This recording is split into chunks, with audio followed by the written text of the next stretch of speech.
안녕하세요.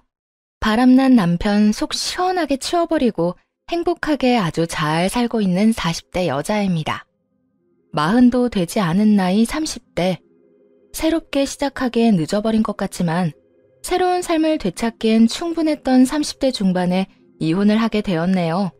남편의 외도를 알고 이혼을 그 자리에서 바로 결정하긴 했지만 막상 이혼이 코앞에 다가왔을 땐 막막하기도 하고 겁도 나더군요.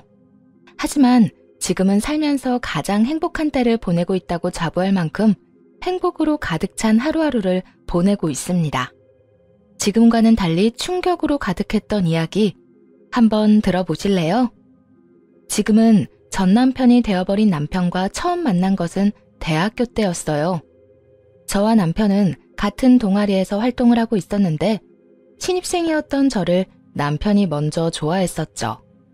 진중하고 과묵한 남자가 좋다며 쫓아다니니 그거 참 매력이 색다르더라고요.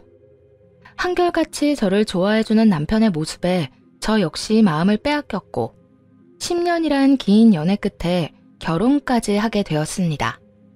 결혼을 하며 새롭게 가족이 된 시댁은 솔직히 좀 별로였습니다. 가진 것이 없는 시댁이었는데 물론 가난이 별로라는 것은 아니었습니다. 제가 별로라고 생각했던 건 허세였어요. 시모는 유난히 허세가 많은 사람이었는데 그 허세가 정말 꼴보기가 싫더라고요. 어느 날은 길거리에서나 산 브로치를 하고 와서는 자랑을 하는데 차마 보고 있기 민망할 정도였어요. 길거리에서 사는 브로치라 그러는 것이 아니에요. 문제는 그 허세에 있었죠. 어머니, 브로치 너무 예쁘네요. 지금 옷에도 딱 어울려요. 그래? 그렇지 않아도 이거 엄청 비싸게 주고 산 명품이야. 백화점에서 샀단다. 왜? 갖고 싶니? 너 줄까? 아니요. 전 브로치 잘 안 하는걸요. 어머님께 잘 어울리니까 어머님 하세요. 명품이라기엔 본 적도 없는 문양에 누가 보아도 보세 제품인데 꼭 시모는 자신이 걸친 것은 다 명품에다가 백화점에서 산 것이라며 허세와 거짓말로 재력을 포장하더라고요. 시댁의 형편이 여의찮다는 걸 누구보다 더 잘 아는데 저런 허세를 부리다니 참 어이가 없는 순간이 많았어요. 그것만 해도 충분히 시모에 대한 반감이 큰 편이었는데 남편과 제가 회사를 그만두게 되고 남편은 사업을, 저는 전업주부가 되고 나니 시모는 다른 것으로 반감을 사기 시작하더군요. 우리 아들 정말 대단하지 않니?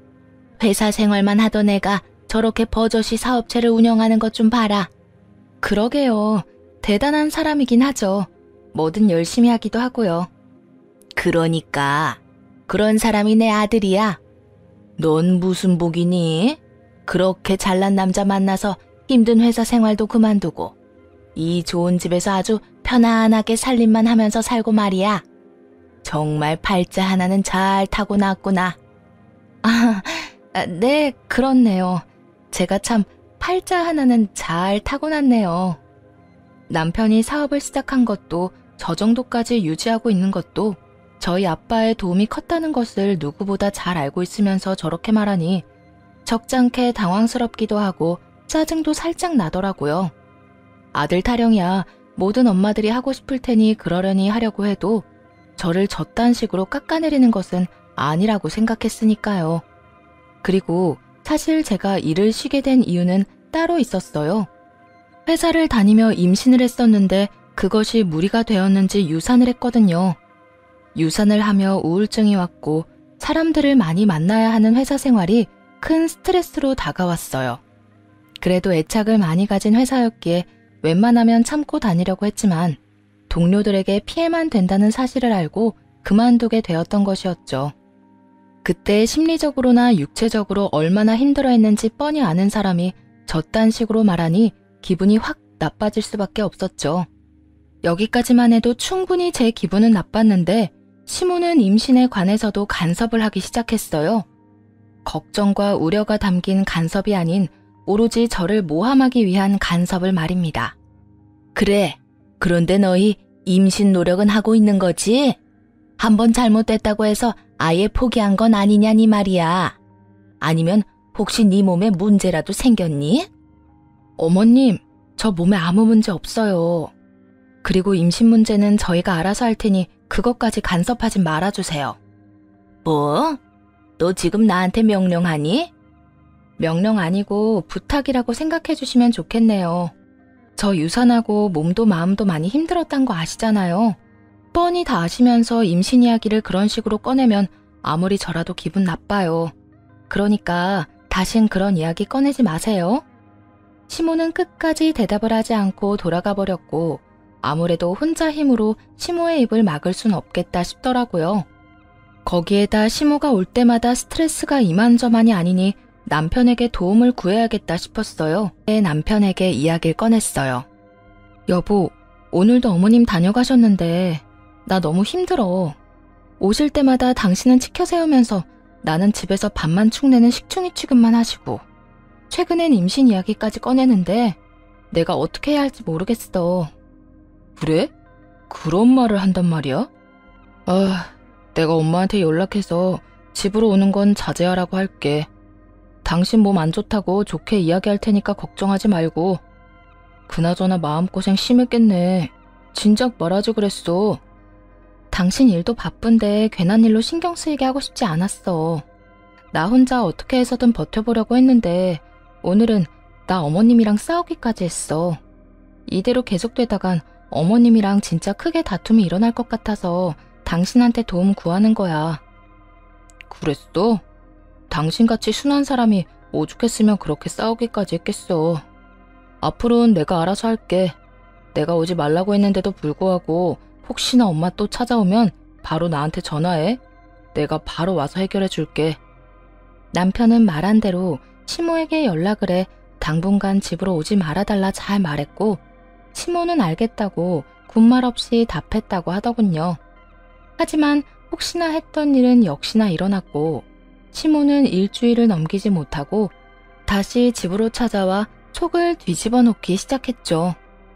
그때마다 남편이 말했던 대로 남편에게 바로 연락을 해버렸고 바로 남편이 달려와 시모를 데리고 나가버리곤 했습니다. 그날도 마찬가지였어요. 시모는 반찬을 해서 왔다며 집으로 찾아왔고 외출길에서 돌아오던 길에 문 앞에서 딱 마주친 터라 피할 길도 없었어요. 하는 수 없이 시모와 함께 집으로 들어오게 되었고 부탁한 적도 없는 반찬통을 내려놓으며 또 한바탕 생색과 함께 저를 깎아내리기 시작하더군요. 며느리 힘들까봐 반찬 해오는 시어미가 어디 있니? 넌 정말 남편 복에 시어머니 복에 아주 복이란 복은 다 타고났구나. 다른 집 이야기 들어보면 며느리가 임신도 못하고 돈도 못 벌면서 아들 돈만 갉아먹으면 그렇게 시집살이를 시킨다고 하던데 우리 집은 시집살이가 뭐니? 오히려 내가 며느리 눈치 보고 사는데 너도 그렇게 생각하지 않니? 그런데 넌 집에서 살림을 하는 거니 마는 거니? 어떻게 된 집에 먹을 게 하나도 없어? 식탁 위에 방금 장 보고 온 것을 자신 때문에 정리도 못하고 있는데 그건 알지도 못하는 건지 살림 잔소리까지 해대더군요. 다른 날과는 달리 남편은 연락을 받지 않았고 작정이라도 한 듯 쏟아내는 잔소리에 그날은 참지 않고 맞대응을 하기로 했습니다. 어머님, 집에 들어올 때 저 장 봐온 거 보셨잖아요. 그리고 반찬 안 해오셔도 돼요. 저번부터 저희는 반찬 괜찮다고 말씀드렸잖아요. 임신 이야기도 그래요. 그 이야기는 꺼내지 말라고 여러 번 부탁을 했는데 왜 매번 임신 타령을 하시는 거예요? 너 지금 날 질책하는 거니? 제가 오죽했으면 이런 말까지 하겠어요. 오죽했으면. 나도 오죽했으면 그런 말을 계속하겠니? 오죽 걱정됐으면. 내가 너 미워서 그런 말 계속하는 거라고 생각하는 거면 그건 네 오해다. 난 정말 네가 걱정되어서 그런 거야. 그리고 내 말 중에 틀린 말도 없지 않니? 너 집에서 내 아들 돈으로 먹고 노는 것도 사실이고 그까짓 유산 한 번 했다고 임신도 못하고 있는 것도 사실이지 않니? 진짜 걱정되면 말을 그렇게 하는 게 아니죠. 그리고 제가 이런 말까지 하진 않으려고 했는데 제가 남편 돈으로 먹고 노는 게 아니라 남편이 저희 아빠 돈으로 돈을 벌어오는 거죠. 그리고 제가 마냥 집에서 먹고 놀기만 하나요? 집에서 살림하시는 분이 어떻게 그렇게 말하세요? 살림도 엄연히 일이라고요. 웬만하면 아빠 이야기까진 꺼내고 싶지 않았습니다. 저희가 잘 먹고 잘 살라고 준 도움을 이런 식으로 꺼내들어 생색 같은 걸 내고 싶진 않았으니까요. 그런데 시모가 저딴 식으로 나오니 도저히 말하지 않곤 안 되겠더라고요. 시모가 저딴 식으로 저를 깎아내리는데 저 역시 시모가 제일 싫어하는 말로 시모의 자격지심을 건드릴 수밖에요. 그렇게 해서라도 말로 받는 상처가 얼마나 크게 다가오는지 알려주고 싶었어요.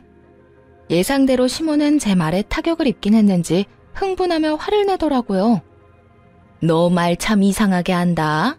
그까짓 돈 얼마나 도와줬다고 말을 그렇게 하니? 막말로 내 아들 능력이 안 좋았으면 그 사업을 유지나 할 수 있었을 것 같아? 그리고 살림도 일이야? 그냥 설렁설렁 쉬면서 하면 되는 건데 그게 무슨 일이니? 봐요. 어머님도 기분 나쁘시죠? 저요. 한 번도 남편이 능력도 없으면서 저희 아빠 돈으로 호의호식하면서 산다고 생각한 적 없어요. 그런데 제가 방금 그런 식으로 말하니까 어머님도 기분이 확 상하시잖아요. 어머님이 매번 찾아와서 이런저런 말할 때마다 제 기분이 그래요. 어머님 말만 들으면 꼭 제가 쓸모없는 사람이 된 것 같아 정말 기분 나쁘다고요.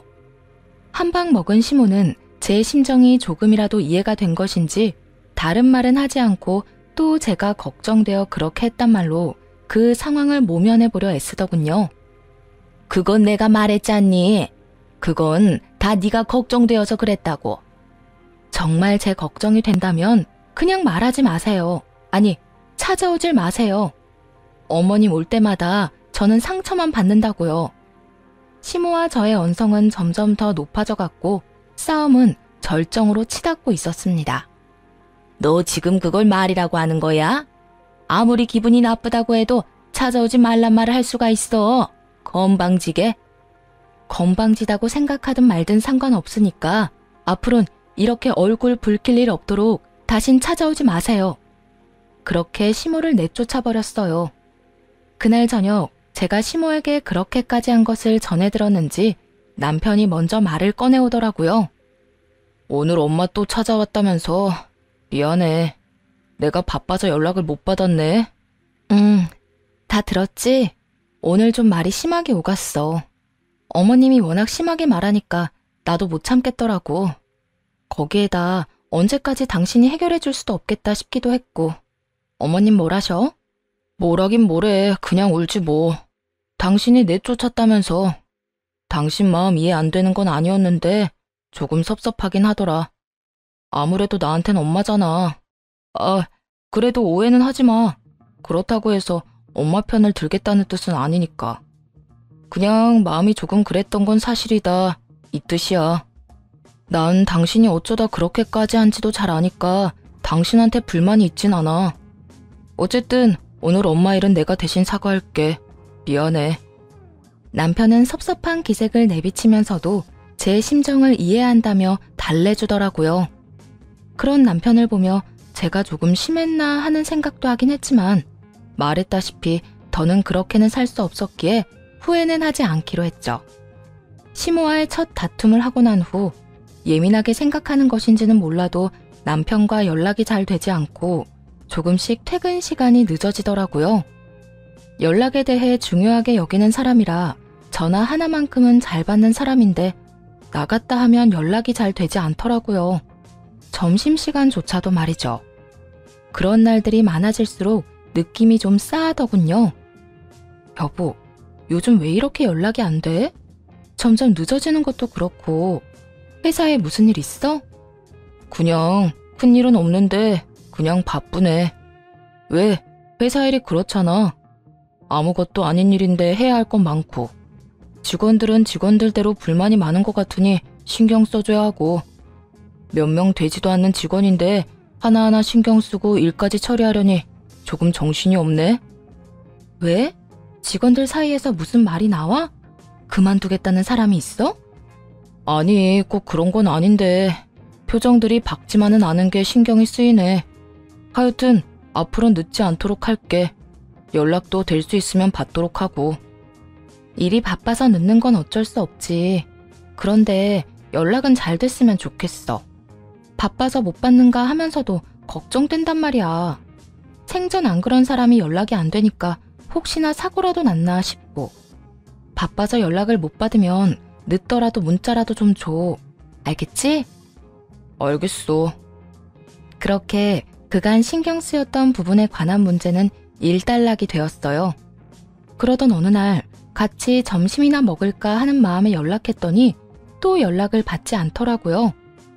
마침 회사 근처이기도 해 회사로 찾아갔더니 남편뿐만 아니라 직원들도 식사를 하러 간 것인지 아무도 없더라고요. 온 김에 남편의 얼굴이라도 볼까 싶어 사장실에 앉아 남편을 기다리기 시작했고 40분쯤 지나자 남편이 들어오더군요. 저도 안면이 있는 여직원과 함께 말이에요. 두 사람은 사장실에 앉아있는 저를 발견했고 남편은 빠르게 다가와서는 묻지도 않은 일들을 설명하기 시작했어요. 여보, 언제 왔어? 연락하지 그랬어. 지연씨 임신했다고 해서 축하도 할 겸 나가서 고기 좀 사주고 왔어. 오래 기다렸어? 남편은 제 손을 붙잡고 눈치를 살피느라 바빴고 여직원은 그 뒤에 서서 가만히 저를 보고 서 있더라고요. 아무런 표정도 없이 말이에요. 연락해도 안 받던데 뭐. 근처까지 온 김에 밥이나 같이 먹으려고 했더니 그나저나 지연씨 임신 축하해요. 입덧은 안 해요? 들어보니까 입덧 때문에 고생하는 사람들도 많던데 여러모로 힘들겠어요. 남편의 행동이 조금은 이상하긴 했지만 미혼인 여직원의 임신 소식에 온 정신이 여직원에게 집중이 되었어요. 살짝 당황스러운 마음도 없지 않아 말 그대로 입에서 나오는 대로 축하 말을 전하게 되었고 여직원은 제 인사에 살짝 미소를 보이며 대답하더라고요. 입덧은 아직 없는데 잘 모르겠어요. 아직 워낙 초기라서. 힘든 것도 아직까진 별로 없는 것 같긴 해요. 사실 요즘은 몸보단 마음이 조금 힘들긴 하네요. 사정이 좀 있어서요. 그 힘든 사정이야 묻지 않아도 뻔하기에 굳이 묻지 않았어요. 그저 불편한 상황을 빨리 벗어나고 싶더라고요. 아, 그래요? 어쨌든 사장님한테 임신 보너스 좀 달라고 하세요. 그걸로 맛있는 거 많이 사 먹고 꼭 순산하세요. 감사해요. 사장님이 이미 많은 걸 주셔서 보너스까지 바라면 너무 염치 없을 것 같은데. 사장님, 저 보너스까지 주실 건가요? 농담이에요. 농담이라며 웃는 여직원과 저만 보고 있는 남편. 지금 생각해보면 여직원의 말도 남편의 행동도 의심스러운 것 투성인데 그땐 왜 몰랐는지 모르겠네요. 그저 남편이 워낙 다정한 사람이니 어련히 잘 챙겼나 보다 했는데 남편은 정말 여직원의 말대로 여러모로 많은 걸 주고 잘 대해주고 있었더군요. 하여튼 그날 남편은 일을 빨리 마무리하고 저와 함께 집으로 돌아왔고 그제야 여직원에 관해 궁금했던 걸 물었어요. 여보, 지연씨 결혼 아직이지 않아? 내가 잘못 알고 있는 건가? 맞아, 결혼은 아직. 혼전 임신이야. 그렇구나. 나 아까 당황한 티 많이 났어? 순간적으로 좀 당황해서 너무 아무 말이나 했나 싶기도 해서. 혹시나 티 났으면 좀 실례되는 건 아닌가 싶어서. 아니야, 그런 티 하나도 안 났어. 그런데 왜 그렇게 지연 씨를 신경 쓰는 거야? 그냥 내가 유산 경험이 있어서 그런지 임신했다고 하면 신경이 좀 쓰이네. 아, 질투하고 이런 게 아니라 일하면서 너무 힘들어하면 어쩌지? 무리하면 안 될 텐데 하는 생각이 들어서. 그래서 그렇지. 그나저나 아기 아빠는 누구인지 알아? 남자친구가 있었어? 나도 자세한 건 몰라. 그냥 결혼 이야기는 없었는데 임신했다고 하니까 안쓰러워서 고기나 사주러 갔던 거야. 아, 그래? 하여튼 여러모로 마음고생하겠네. 당신이 좀 잘해줘. 남편은 자신은 아무것도 모른다고 하며 선을 딱 그어버리더라고요. 더는 여직원에 대해 말하고 싶지 않아 하는 것 같아 저도 말을 꺼내지 않았고요. 그런데 회사를 다녀오고 난 후 왜인지 모르게 아이 아빠가 누구인지 가끔 궁금해지더군요. 남의 일엔 크게 관심 가지지 않는 저인데 왜 이따금 궁금했는지 그 이유가 밝혀지는 데엔 그리 오랜 시간이 걸리지 않았어요. 평소와도 같은 날이었어요. 아침에 남편을 보내고 간단히 아침을 해결한 후 집안 대청소를 한 날이었죠. 마지막 환기를 시키며 커피 한 잔을 먹고 있는데 집으로 여직원이 찾아왔더라고요. 직원 혼자 사장 집에 찾아오는 일이 극히 드문 일이었기에 의아한 마음으로 문을 열어주었어요. 여직원은 한마디 인사도 없이 집으로 들어오더니 다짜고짜 이렇게 말하더군요. 사모님, 사장님과 이혼해주세요. 딱 이렇게 말입니다. 처음엔 꿈이라도 꾸는 건가 아니면 임신한 여자가 술을 많이 마신 건가? 별의별 생각을 다 했던 것 같아요. 그렇지 않겠어요? 다짜고짜 찾아와서 한다는 말이 내 남편과 이혼해달라고 하니까요. 얼마나 그 상황이 당황스러웠으면 말까지 다 더듬거리며 나오더라고요.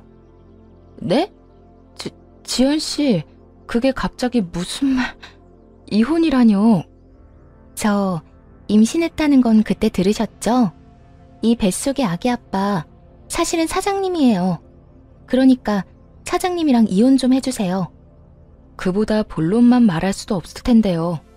직설적인 그 말이 이해되지 않아 멍하니 서 있었어요. 못 알아들은 단어가 하나 없는데도 불구하고 충격이 너무 크니 뇌에서 이해를 거부하는 느낌이 들더라고요. 똑딱거리는 시계 초침 소리가 들릴 만큼의 무거운 침묵이 흐르고 가까스로 정신을 차려 여직원이자 상간녀에게 되물었어요. 그러니까 그 아기가 내 남편의 아기다. 이 말 맞죠? 너무 당황스러워 말도 제대로 나오지 않는데 상간녀는 너무나도 당당하게 답하며 또다시 이혼을 요구해 오더군요. 네, 제대로 들은 거 맞아요. 그러니까 제발 이혼 좀 해주세요. 전 제 아기 아빠 없는 애로 키우고 싶진 않아요. 사장님, 사모님 말고 저 사랑해요. 저하고 만난 것도 꽤 오래됐고 저한테는 사모님이랑 이혼하고 저랑 살 거라고 여러 번 말했었다고요. 오래됐다고요? 얼마나 만났는데요? 1년은 훨씬 넘었어요. 사장님이 먼저 저 좋다고 쫓아다녔고 저도 사장님 사랑하게 되었고요. 아니 그게 유부남인 거 알았잖아요. 나랑 그렇게 웃으면서 인사도 하고 대화도 나눠놓고 어떻게 그런 짓을 할 수가 있어요? 솔직히 나 아직 믿기지가 않아요. 지연 씨, 지금 하는 말 다 사실인가요? 네, 다 사실이에요. 사모님한테 죄송하긴 한데 이미 되돌릴 수 없는 상황이 되어버린 걸 어쩌겠어요. 그러니까 사모님이 물러나 주세요. 그리고 혹시나 사모님이 증거 보여달라고 하면 보여드리려고 준비했어요. 이렇게 말한 상간녀는 남편과 찍은 사진과 함께 남편과 나눈 대화까지 다 보여주더군요. 한눈에 보기 좋게 사진도 잘 정리되어 있었고 대화도 차곡차곡 잘도 모아줬더군요. 떨리는 손으로 휴대전화를 건네받아 그것들을 보는데 정말 억장이 다 무너져 내리더군요. 특히나 남편과 나눈 대화는 정말이지 가관이었어요. 자기야, 자기 진짜 이혼할 거지? 나 계속 이렇게 외롭게 살게 할 건 아니지. 이혼하고 나랑 아기랑 살 거지? 당연하지. 그러니까 지연이 너는 다른 걱정하지 말고 네 몸만 걱정해. 이후는 내가 적당한 때를 보고 집사람한테 말할 테니까. 요즘 자기 보면 이혼할 생각이 있는 사람인지도 모르겠어. 이혼할 사람이 전화 한 통에 다 제쳐놓고 가버리는 게 말이나 돼? 그건 그럴 만한 이유가 있다고 했잖아. 그리고 너 임신하고 나선 내가 집사람 전화 받고 간 적 있어? 요즘엔 아예 전화도 안 받는 거 잘 알잖아. 지연아, 이혼해도 다 과정이 있는 거야. 되도록 조용히 이혼해야 좋은 거라고. 괜한 의심받게 되고 불미스러운 일 생기며 상황만 더 번거로워지고 돈은 돈대로 줘야 해. 위자료 그냥 주면 되잖아. 위자료가 아까워서 이혼 이야기를 못 꺼낸다는 게 말이나 돼? 내가 방금도 말했지. 여러 문제가 있어서 그렇다고. 다 내가 일이 되도록 하려고 이러는 거니까 넌 태교에나 힘써. 괜히 내가 집사람한테 미련이 남았느니 그런 말 하지도 말고 말이야. 너도 잘 알잖아. 나 집사람 안 사랑해. 10년이나 연애하고 3년이나 살았다. 그런 여자가 나한테 지금까지 여자일 것 같아? 그냥 같이 사는 사람이야. 마지못해 같이 사는 사람. 13년이면 정이나 의리 같은 게 있겠네. 자기, 똑바로 말해. 나야 아니면 자기 집사람이야? 그걸 말이라고 해? 난 당연히 우리 지연이지. 집사람하고 우리 정 그딴 것도 없어. 부부싸움 한 번 없이 사는 이유가 뭐겠어? 부부 사이가 너무 좋아서? 아니야. 그만큼 감정이 없다는 거야. 아무 감정도 없는데 싸울 일이 있겠어? 정말이지? 난 자기 말만 믿는다. 그래, 생각을 좀 해봐. 엄마한테 그딴 식으로 구는 여자를 어느 남자가 좋아하겠어? 내 돈으로 호의호식하면서 살면서 콧대는 얼마나 높은 줄 알아? 나 그 비위 맞추고 사는 거 아주 지긋지긋해 죽겠다고. 하루라도 빨리 이혼하고 싶은 사람은 나야, 나. 그러니까 그렇지 않아도 마음 급한 사람 그만 좀 닥달해. 우린 서로 힘들게 하지 말자, 어? 제 앞에선 둘도 없는 제 편이었던 사람이 뒤에선 치무와 별반 다르지 않은 말을 하고 있었어요. 충격으로 다리에 힘이 풀려 주저앉고 싶은 것을 얼마나 참았는지 모릅니다. 되뇌고 또 되뇌며 대화 내용을 보고 있는데 남편이 헐레벌떡 집으로 오더라고요. 야, 너 여기서 뭐해? 너 진짜 미쳤어? 당장 안 나와? 아, 왜 이래? 이거 나? 상황을 보아하니 지금 일어나는 상황이 서로 합의된 상황은 아닌 듯 보였어요. 남편은 어떻게 해서든 상간녀를 끌고 나가려 애쓰고 있었고 상간녀는 거실 바닥에 거의 눕다시피 하며 버티고 있었으니까요. 일단 나가. 여기서 당장 나가자고. 여기가 어디라고 감히 찾아와? 왜? 내가 여길 왜 못 오는데? 자기가 이혼하겠다며. 이혼한다고 했잖아. 자기가 말 안 하고 있길래 내가 대신 말해주러 온 건데 칭찬은 못 해줄 망정 날 왜 끌어내려고 해? 너 진짜 미쳤어? 내가 언제 그딴 말을 했어? 내가 왜 이혼을 해? 그리고 내가 왜 자기야? 너 망상증 있어? 남편은 최선을 다해 상간녀의 말을 부인하더군요. 자신의 아기를 가진 여자를 정신병으로 몰아가면서까지 말이에요. 그 모습을 보는데 정말 온갖 정이 뚝 하고 떨어졌어요. 상간녀는 남편의 말이 충격적이긴 했는지 남편의 손을 뿌리치곤 일어나서 남편을 똑바로 보며 따져 묻기 시작하더군요. 자기, 진짜 왜 그래? 이미 조용한 이혼은 물 건너갔어. 이젠 더럽든 말든 그냥 이혼만 남았을 뿐이야. 이미 내가 우리 사진이랑 우리가 나눴던 대화, 이 뱃속의 아기 아빠가 자기라는 사실까지 다 말했다고. 뭐야? 도대체 왜 그랬어? 내가 알아서 다 한다고 했잖아. 그걸 몰라서 물어? 하루라도 빨리 오빠랑 살고 싶어서 그랬잖아. 난 진짜 오빠가 이해가 안 돼. 능력도 좋은 사장님이 왜 그렇게 싫은 여자랑 살려고 하냐고. 그냥 위자료 많이 주고 이혼하면 되잖아. 능력 되잖아. 깔끔하게 이혼하고 이 집에서 나랑 우리 아기랑 행복하게 살자. 내가 잘할게. 나 출산하고도 회사 출퇴근하면서 자기 일도 잘 돕고 집안일도 잘하고 애도 잘 키울 수 있어. 난 자기만 나한테 오면 뭐든 다 잘할 수 있다니까. 상간녀의 말에서 남편이 밖에서 어떻게 자신을 포장하고 다니는지 잘 알겠더라고요. 남편은 집도 자신이 마련한 자기의 명의, 회사도 혼자서 잘 일군 회사라고 큰 소리를 떵떵 치고 다닌 모양이었어요. 집도 제가 해온 제 명의의 집, 회사도 어느 정도 자리를 잡긴 했지만 아빠의 도움이 아니라면 금방이라도 무너져 내려도 이상하지 않은 회사를 말이에요. 아무것도 모르는 상간녀는 남편의 말에 홀라당 넘어가서 불륜녀가 된 것도 모자라 임신까지 해버린 것이었어요. 상황이 어떻게 되었든 누가 누구를 속여 이런 거지 같은 상황이 되었든 저에겐 아무 상관도 없었지만요. 그저 저를 앞에 두고 이런 더러운 대화를 나누는 두 인간을 빨리 제 눈앞에서 치우고 싶은 심정만이 가득했습니다. 그만! 둘 다 그 입 다물지 못해? 그렇게 고함을 질러버렸고 정신을 놓고 싸우던 두 사람은 멈칫하며 저를 보더군요. 두 사람이 얼마나 쓰레기인지 이미 충분히 알았으니까 이제 그만해. 이혼? 그래, 이혼해야지.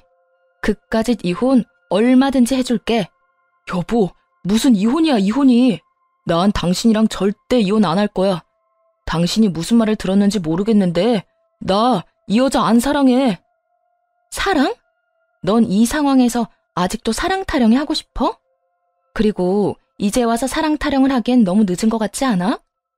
당신 아기 가진 여자가 다 말했잖아. 두 사람이 나눈 대화 다 보여줬다고. 내가 어디서부터 어디까지 봤을 것 같은데? 나 다 봤어.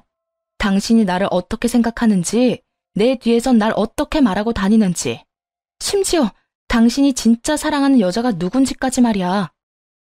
그거야 그냥 한 말이었어. 한순간에 잘못된 실수로 발목은 잡혔는데 어떻게 해도 해결이 안 되니까 일단 진정시키려고 그냥 한 말이었다고. 남편은 이 모든 상황이 실수에서 비롯된 일이라며 변명을 하기 시작했어요. 실수라는 단어에 저보다 상간녀가 먼저 화를 내며 남편을 몰아붙이더군요. 실수? 지금 실수라고 했어? 자기 어떻게 내 앞에서 실수라는 말을 할 수가 있어? 가만히 있는 사람 좋다고 먼저 옆구리 찔러댄 사람 자기야, 자기. 내가 언제? 언제? 기억 안 나? 나한테 나만 마음 돌려먹으면 회사고 집이고 전부 내 몫이라며. 한평생 돈 걱정 없이 살게 해주겠다고 하루가 멀다고 꼬신 사람이 누군데? 나 임신했다고 했을 때도 회사 잘 읽어서 우리 아기한테 다 주겠다고 했잖아. 결국 돈 때문에 불륜과 임신까지 했다는 말을 참 애절하게도 해대더군요.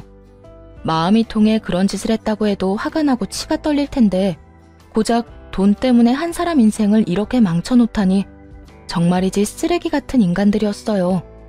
우선 전 악다구니를 쓰며 고함을 지르는 상간녀에게 절망을 좀 안겨주기로 했습니다.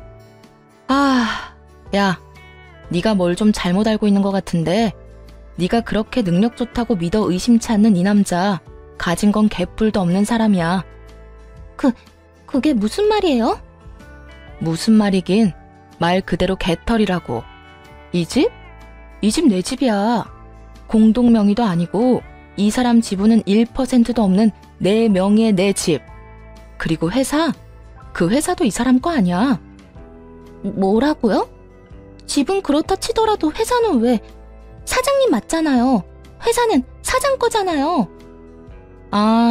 그냥 보기엔 이 사람 회사가 맞지. 그런데 회사가 그냥 굴러갈 거라 생각하니? 이 머리에 꽃만 가득 차서 해맑은 거사. 회사를 굴리는 데엔 아주 큰 돈이 필요하단다. 그 돈이 이 사람 주머니에 있을 것 같니? 없어. 네가 능력 좋다고 믿어 의심치 않는 이 남자 그런 돈 없다고. 상간녀는 그제야 상황 파악이 조금씩 되어가는지 낯빛이 점점 어두워지더군요.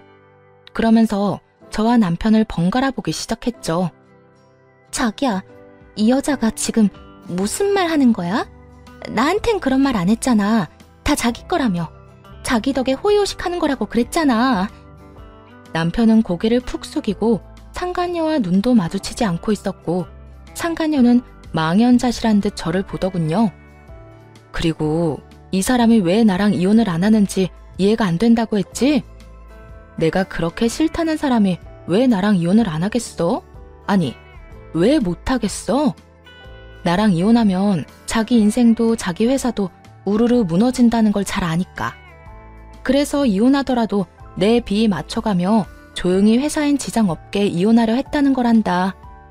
저 인간 말대로 갑자기 나랑 사는 게 힘들다든지 어머님과 내 사이의 충돌이 너무 힘들다는 둥 그럴듯한 핑계 대면서 이혼했으면 내 성격상 회사는 그냥 뒀을 테니까 말이야. 그런데 그걸 지금 네가 다 망쳐놨네? 네 스스로 와서 이렇게 다 밝혀줬으니까 이젠 좀 알겠니? 넌 내가 이혼한다고 해도 절대 잘 먹고 잘 살진 못한다는 뜻이야. 이 말이 끝나자마자 상간녀는 그 자리에 주저앉아 버리더군요. 그랬겠죠. 모르긴 몰라도 배를 들이밀며 이혼만 하게 만들면 제가 살던 집도 자신이 월급을 받으며 다니던 회사의 사모님 자리도 제가 누리던 그 모든 것들이 자기 것이라 생각했을 테니까요. 그런데 그 모든 것이 남편의 거짓말인 것도 기가 막히는데 남편이 조용히 이혼해 회사라도 건지려고 했던 계획을 자기 손으로 망쳐버렸다는 것을 알게 되었으니 그 충격이 더 컸을 겁니다. 상간녀의 입을 막고 나자 이번엔 남편이 입을 열기 시작하더군요. 여보, 지금 얼마나 화난 상태인지 나 잘 알아. 그런데 내 이야기 한 번만 들어봐주면 안 될까? 나 바람은 피웠지만 내가 정말 사랑하는 건 당신이야. 내가 이때껏 당신한테 어떻게 했는지 잘 알잖아. 우리가 함께한 세월이 13년이야. 내 인생의 여자는 당신뿐이라고. 13년이나 된 여자라서 여자로 보이지도 않고 정도 의리도 없다고 했단 말이랑은 참 상반되는 변명이네. 그건 그냥 한 말이라니까. 여자 꼬시는 남자가 무슨 말이든 못하겠어. 다 봤으니 당신도 알 거 아니야. 얘가 워낙 이혼하라고 자꾸 재촉하니까 좀 달래려고 그냥 한 말이라고. 지금은 뭐가 다른데? 지금도 고작 이 위기 좀 모면해보고자 그냥 하는 말이잖아. 이미 다 밝혀졌는데 좀 깔끔하게 인정하고 끝내면 안 되니? 꼭 끝까지 이렇게 밑바닥을 보여야겠어? 밑바닥이 아니라 내가 당신을 사랑하는 진심을 말하는 거야. 내가 당신을 사랑하는 마음은 진심이야. 그러니까 나 한 번만 용서하고 기회를 줘. 남자들 왜 한 번의 잘못 정도는 하고 산다고들 하잖아. 그 한 번의 잘못 지금 했다 치고 나 좀 용서해 주라. 치고? 치는 게 아니라 잘못한 거 맞아. 그것도 다신 되돌릴 수 없는 잘못. 당신이 날 사랑하는 마음이 진심이든 말든 난 상관없으니까 당장 네 애 가진 여자 데리고 꺼져. 경찰 부르기 전에 당장 꺼지란 말이야. 보함을 지르며 두 사람을 떠밀었고 도무지 가라앉을 줄 모르는 제 화에 남편은 상간녀를 데리고 나가더군요. 두 사람을 쫓아내고 난 후 너무나도 고요한 집에서 얼마나 울었는지 모릅니다. 든든한 나만의 가족이라고 믿었던 남편의 배신은 생각보다 너무나도 힘든 일이더군요. 평소 다툼 한 번 없이 살았던 것이 이럴 땐 원망스럽기까지 하더라고요. 평소에 싸우기라도 했었다면 이런 상황을 상상이라도 하고 살았을 텐데 정말이지 단 한 번도 상상조차 못했던 상황에 그 충격이 더 크게 느껴졌으니까요. 제 마음의 억장이 무너져도 이혼은 꼭 서둘러야만 하는 상황. 정신을 다잡기로 했습니다. 우선 아빠에게 모든 사실을 알렸고 분노한 아빠는 그간 투자했던 투자금을 회수하며 투자 예정이었던 계획도 철회해버렸습니다. 그리고 변호사를 즉시 선임해 소송을 준비하기 시작했어요. 상간녀가 휴대전화를 보여줄 때 제 휴대전화로 보낸 사진들이 있었고 상간녀가 임신한 사실이 저에겐 유리하게 작용했어요. 생각보다 긴 시간이 걸리긴 했지만 소송은 승소했고 무사히 이혼하게 되었습니다. 이혼이 진행되는 동안 전 남편의 회사는 망해버렸어요. 몇 분 되진 않았지만 회사에 일하던 직원들은 원하는 사람들에 한해 저희 아빠 회사로 이직 처리가 되었고요. 회사를 정리하던 날 전 남편이 회사로 왔더라고요. 정말 마지막이라 생각했는지 더 간절하게 매달리기 시작하더군요. 여보, 진짜 다시 한 번만 생각해주면 안 될까? 나 진짜 당신 없이 못 살 것 같아서 그래. 아직도 포기를 못했어? 이제 그만 포기 좀 해. 난 당신한테 조금의 미련도 없어. 그렇게 냉정하게 굴지 말고. 우리 진짜 좋았잖아. 내가 당신한테 씻을 수 없는 상처 준 거 잘 알아. 내가 살면서 다 갚을게. 아니야. 내 상처는 내가 알아서 할 테니까 넌 네 새끼나 잘 키우면서 살아. 그때 보니까 아주 천생연분이더라. 그렇게 잘 맞는 여자 만나는 것도 기적 같은 일이니까 나한테 와서 시간 낭비 그만하고 네 인생 살아 이제. 여보, 정말 끝까지 이럴 거야? 당신은 내가 쫄딱 망하고 거지같이 사는 거 보면 아무렇지 않을 것 같아? 당신 그렇게 냉정한 여자 아니잖아. 막상 내가 불쌍하게 사는 걸 보면 당신도 마음 안 좋을 거라고. 그러니까 내가 이렇게 숙이고 들어갈 때 못 이기는 척 그냥 좀 받아주면 좋잖아. 전 남편은 모든 걸 빼앗겨버린 충격이 큰 것인지 혼자만의 망상에 빠져 헤어나오지 못하고 있더라고요. 본인이 불쌍해진 꼴을 보면 제 마음이 더 아플 거라 확신하는 말을 듣는데 정말 진심 가득한 웃음이 터져나오더군요. 정신 차려. 내가 왜 슬퍼? 난 당신 망하는 꼴 보려고 이혼하는 거야. 아직도 모르겠어? 당신 덕에 내가 호의호식하면서 산 게 아니라 내 덕에 당신이 호의호식하며 살 수 있었단 걸 똑바로 잘 알고 살아. 앞으론 제발 얼굴 보지 말고 살자. 소식도 전하지 말고 연락도 하지 마. 전 오락가락하는 전남편을 뿌리치고 돌아와 버렸어요.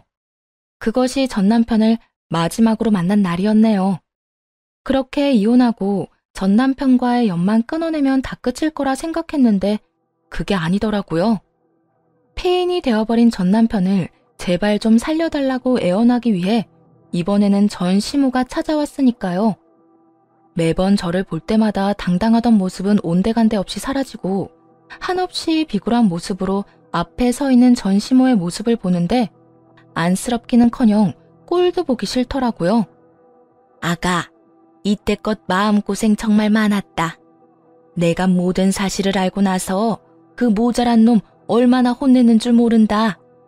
능력도 쥐뿔 없는 인간을 사람고실하게 만들어줬더니 뭐? 바람? 내가 기가 막혀서 정말. 내가 너한테 너무 미안해서 면목이 없구나. 아, 네. 그러면 이만 가보세요. 더는 그 가소로운 연기를 보고 싶지도 않아 문을 닫아버리라고 하니 시모가 다급히 문을 붙잡고 본론을 꺼내놓기 시작했어요. 아주 다급하게 말이에요. 아가, 그러지 말고 내 아들 한 번만 용서해주면 안 되겠니? 너랑 이혼하고 내 아들 지금 꼴이 말이 아니다. 그 멀쩡하던 애가 집에만 처박혀서 아무것도 안 하고 그냥 숨만 쉬고 살아. 다른 건 몰라도 사람 구실은 하고 살게 해야지 않겠니? 네 마음이 어떤지 잘 알긴 하는데 이번 한 번만 그냥 덮고 넘어가주면 내 아들은 물론이고 나도 너한테 평생 자라마. 사람부터 좀 살려주면 안 되겠니? 저기요, 아줌마. 저는 아줌마 아들이 뭘 어떻게 살던 전혀 상관없거든요. 그러니까 여기서 그 되지도 않은 연기하지 말고 그렇게 연기가 하고 싶거든 방송국에나 가보세요. 방금 그 연기는 소름이 쫙 끼치는 게 꽤 볼만했거든요. 뭐라고?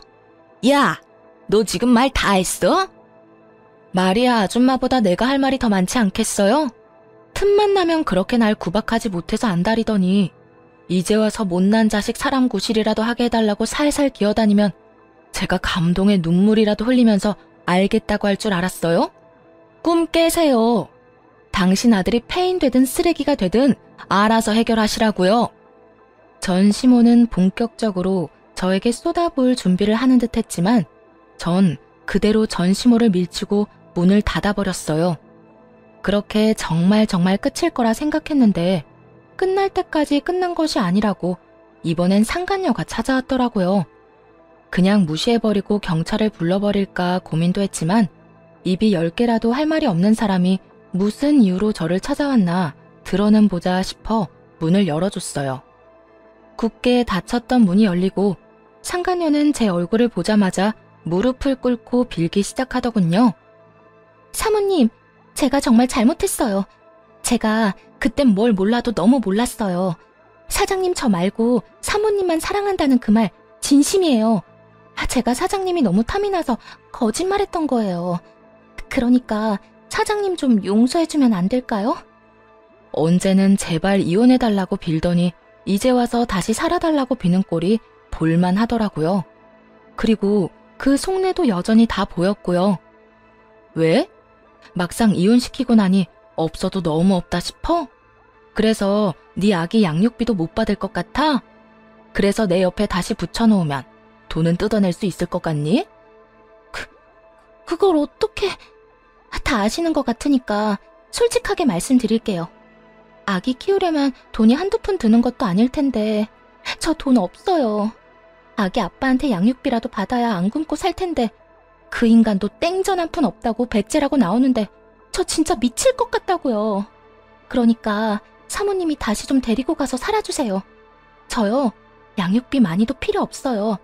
조금만, 아주 조금만 주셔도 되니까 그 인간 저한테 양육비라도 줄 수 있게 해주세요. 대충 예상은 했지만 그 입으로 직접 이유를 들으니 정말 가관이더라고요. 양심의 털이 나도 제대로 난 격이었죠.